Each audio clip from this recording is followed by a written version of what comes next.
Hit naman ng iba pang legal expert sa bansa, mas maiging magpakita si Senador Bato kung gusto niyang makiisa sa impeachment trial bilang isang senator judge.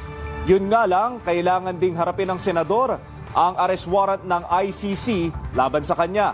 Nakatutok si Cristal Ramizares.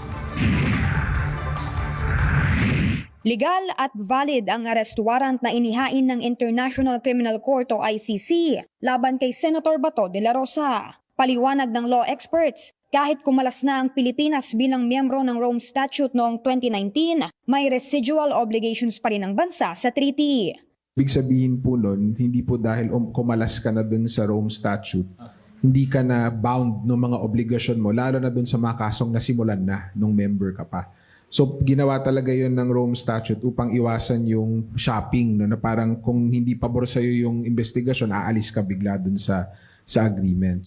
Dagdag pa nila, bago ba man maging kasapi ang Pilipinas sa ICC, may batas na sa ating konstitusyon na nagpaparusa sa mga international humanitarian law at crimes against humanity, gaya ng kinakaharap ni Senator Bato de la Rosa.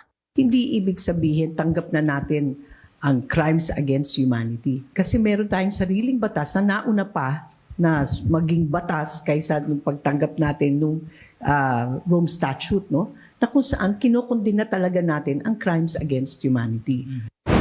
Usap-usapan rin ngayon kung papayagan bang dumalo via online video conferencing si Senator Bato de la Rosa sa gumugulong na impeachment proceedings ni Vice President Sara Duterte sa Senado. Paliwanag ng law experts, ang remote oath-taking at video conferencing bilang senator judge ay depende pa rin sa desisyon ng Senado. As the Senate Secretary General, may kapangyarihan lamang siya over Philippine territory. If hindi alam kung saan mag-do-oath si Senator Bato, paano natin malalaman na validly done yung oath na yun?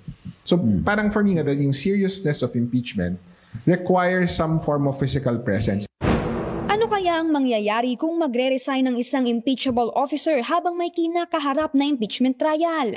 Resignation will not render the proceedings moot and academic. Hindi lang titignan yung kapasidad mo, fitness mo na manatili sa posisyon, titignan din nung administrative case kung sa hinaharap, pwede ka pa naming pagkatiwalaan ng isang public office.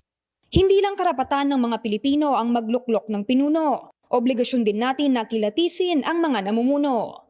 Cristal Ramizares, IBC News.